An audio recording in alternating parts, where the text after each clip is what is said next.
ایک چالاک آدمی تھا، روزہ نہیں رکھتا تھا، پابندی سے افطار کھاتا تھا، پابندی سے سحری کھاتا تھا. بیوی سے کہتا میں روزے سے ہوں پھلوری بناؤ، بیٹی سے کہتا تھا میں روزے سے ہوں پکوڑی بناؤ. اور جب بھوک لگے پیاس لگے تو کرتا کیا تھا؟ لنگی اور گمچھا لے کر کے دریا کے کنارے آتا اور ڈبکی مارتا، منہ کھول کر کے جی بھر کے پانی پی لیتا تھا. 99 دن چور کے ایک دن کوتوال. ایک دن پلان کے حساب سے آیا، بھوک لگی پیاس لگی، لنگی پہن کر کے گمچھا اتار کر کے جیسے ہی ڈبکی ماری منہ کھولا، ٹنگڑا مچھلی منہ میں گھس گئی. اوپر کا کانٹا اوپر، نیچے کا کانٹا نیچے، منہ با دیا.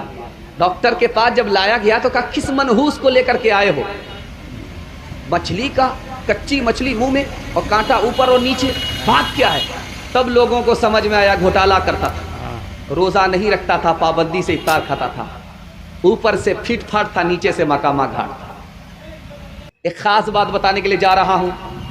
اعتکاف کے لیے 20 رمضان میں آدمی نہیں ملتا. ڈھونڈیے پورے محلہ میں کہ کوئی ایک آدمی بیٹھے، ایک جوان نہیں ملے گا آپ کو. کیوں؟ موبائل دیکھنے کی فرصت ہے اس کو، نیکی کمانے کی فرصت نہیں ہے. اب کس کو ڈھونڈا جاتا ہے؟ ڈھونڈ کر کے ریٹائرڈ بوڑھے کو لایا جاتا ہے جو پورے محلے میں سب سے زیادہ ریٹائر ہے. اس کو لا کر کے بٹھایا جاتا ہے کہ آپ تو فری ہیں، بیڑی پیتے رہیے گا، اعتکاف میں بیٹھے رہیے گا. اب ان کو لایا جاتا ہے. جو بوڑھا اپنا بوجھ نہیں اٹھا پاتا اس کو کرائے میں لڑ کر بٹھایا گیا ہے پورے محلے کا بوجھ اٹھانے کے لیے. مسلمانوں نے اعتکاف کا تماشا کر دیا. اور ہماری تراویح کتنے دن میں ختم ہو جاتی ہے؟ 10 دن میں. تراویح کتنے دن میں ختم ہو رہی ہے؟ 15 دن میں. اللہ کا بندہ، یہ تراویح ختم نہیں ہو رہی ہے، قرآن ختم ہو رہا. تراویح تو چاند سے شروع ہوتی ہے، چاند پر ختم ہوتی ہے. یہ ختم قرآن ہو رہا ہے. 20 رمضان سے پہلے چھٹی ہو گئی، کوئی بھی نماز پڑھنے کے لیے مسجد میں نہیں آ رہا ہے، بازار میں کپڑا خریدنے کے لیے جا رہا ہے، مسجد میں نہیں آ رہا ہے. رات آئی شب قدر کی 21ویں کو، 23ویں کو، 25ویں کو، 27ویں کو، 29ویں کو، اور یہ بدنصیب اپنے دامن کو نیکی سے بھر نہیں سکا. دھوبی کے گدھے سے بدتر رہا، نہ ادھر کا رہا نہ ادھر کا رہا. ایک خاص بات، رمضان میں تراویح کے لیے کمیٹی بیٹھتی ہے، پلان ہوتا ہے. ایسا حافظ چاہیے جو ریلا حافظ ہو، ریلا ایک دن میں دلی پہنچا دے. راجدھانی ہو، شتابدی ہو، تمام اندھوں میں کانا راجا ایک حافظ آ گیا. اس نے کہا آپ لوگ تراویح سننا چاہتے؟ کہا ہاں.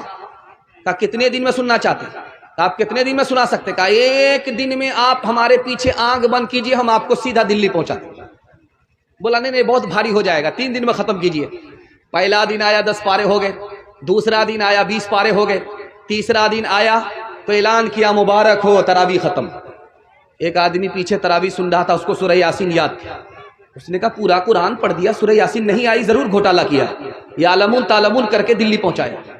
کہا حافظ صاحب برا مت مانیے گا، آپ لگتا ہے گھوٹالا کیے ہیں، آپ نے یعلمون تعلمون کر کے قرآن ختم کیا ہے، سورہ یاسین تو نہیں آئی. یہ سمجھ گیا میری چوری پکڑی گئی. اب یہ نکلنے کا راستہ تلاش کر رہا ہے. یہ کہتا آپ نے بالکل صحیح کہا، میں نے جان بوجھ کر کے چھوڑ دیا تھا. سورہ یاسین زندہ پر نہیں پڑھی جاتی ہے، مردہ پر پڑھی جاتی ہے. اگر میں کھڑے کھڑے پڑھ دیتا، آپ لوگ کھڑے کھڑے ہوتے تو سب لوگ گھلٹ جاتے، سب کا جنازہ اٹھ جاتا، اس لیے چھوڑ دیا تھا. مسلمانوں سنبھل جاؤ، سنبھل جانے کا وقت آیا، بہت سوئے ہو تم اب ہوش میں آنے کا وقت آیا، بہت سوئے ہو تم اب ہوش میں آنے کا وقت آیا. جلا ڈالی تھی تم نے کشتیاں اندلس کے ساحل پر، مسلمان پھر تیری تاریخ دہرانے کا وقت آیا. جہاں سے 313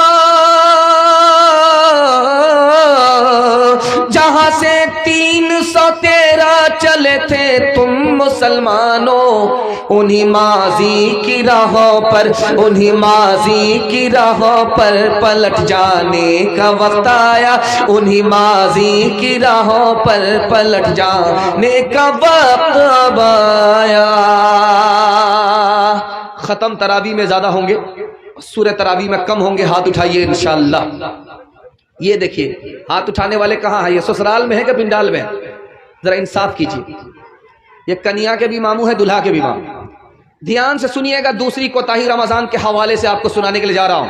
بالکل آپ کا جلسہ نکلنا، آپ نے میرا اتنا دل خوش کر دیا کہ آپ کو دل سے میں دعا دے کر کے جا رہا ہوں، اللہ آپ کے جوان بیٹے کو جائز روزگار عطا فرمائے، جوان بیٹی کے لیے اللہ غیب سے مناسب جوڑے کا انتظام فرمائے۔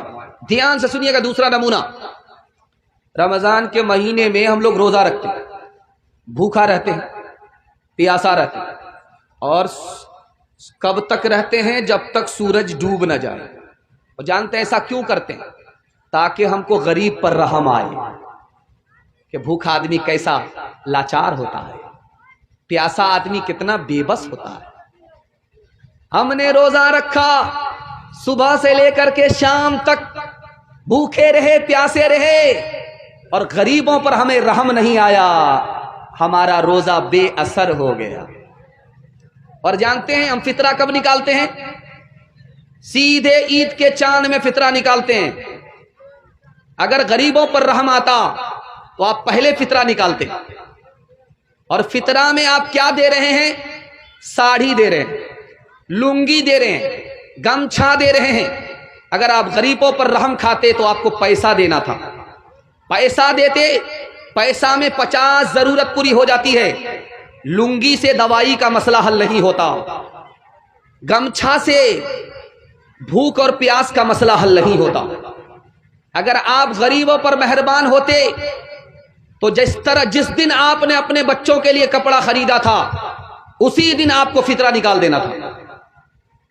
غریب کو آپ آج رمضان پر نوازتے تو اللہ آپ کو سال بھر نوازتا۔ غریب پر اگر آپ مہربان رمضان میں ہوتے تو زندگی بھر خدا آپ پر مہربان ہوتا۔ جانتے ہیں یہ مال کیوں نہیں نکلتا؟ غریبوں کے لیے، بچوں کے لیے ہم ہر فرمائش پوری کرنے کے لیے تیار ہیں، لیکن غریبوں کے لیے پیسہ کیوں نہیں نکلتا؟ جانتے ہیں اس کی وجہ یہ ہے، ہم کو پیسے سے محبت ہے، اولاد سے محبت ہے، بیوی بال بچے سے محبت ہے، اور ہم کنجر اور کنجوس اور مکھی چوس ہو چکے۔ اس لیے غریبوں کے لیے ہاتھ جیب میں تو جاتا ہے لیکن جیب سے پیسہ لے کر کے باہر نہیں نکلتا۔ ایک مثال پر پیغام ختم کر رہا ہوں، بہت دھیان سے آپ اس کو سنیے گا۔ فقیر کے پاس کون سی دولت ہے؟ امیر کے پاس یہ روپیہ پیسہ ہے، آپ نے دیکھا جھولی بھر دی گئی، مسجد کا تعاون تھا، جھولی بھر دی گئی۔ اللہ اس مسجد کو آباد رکھے، آپ کو بھی اس مسجد سے محروم نہ فرمائے۔ یہ پیسہ امیر کے پاس ہوتا ہے، اور غریب کے پاس کون سی دولت ہوتی ہے؟ آپ کا دل بہت مضبوط ہوگا، آپ غریب کو کبھی انگلی نہیں دکھائیں گے، غریب پر آپ مہربان ہوں گے۔ غریب کے پاس جو دولت ہوتی ہے وہ امیر کے پاس بھی نہیں ہوتی۔ اللہ تعالیٰ جب غریب کو بلائے گا قیامت میں تو بولے گا میں تم کو جنت میں بھیج رہا ہوں، لیکن ایک سوال کا جواب دو، دنیا میں جب تم بھوکے تھے تو کھانا کون کھلاتا تھا؟ دنیا میں جب تمہارے پاس کپڑا نہیں تھا تو کون پہناتا تھا؟ وہ غریب بولے گا ایک مالدار تھا، میرا پڑوسی تھا، میرا بھائی تھا، مجھے بھوکا نہیں رکھتا تھا، کھانا کھلا دیتا تھا، مجھے ننگا نہیں رکھتا تھا، کپڑا پہنا دیتا تھا۔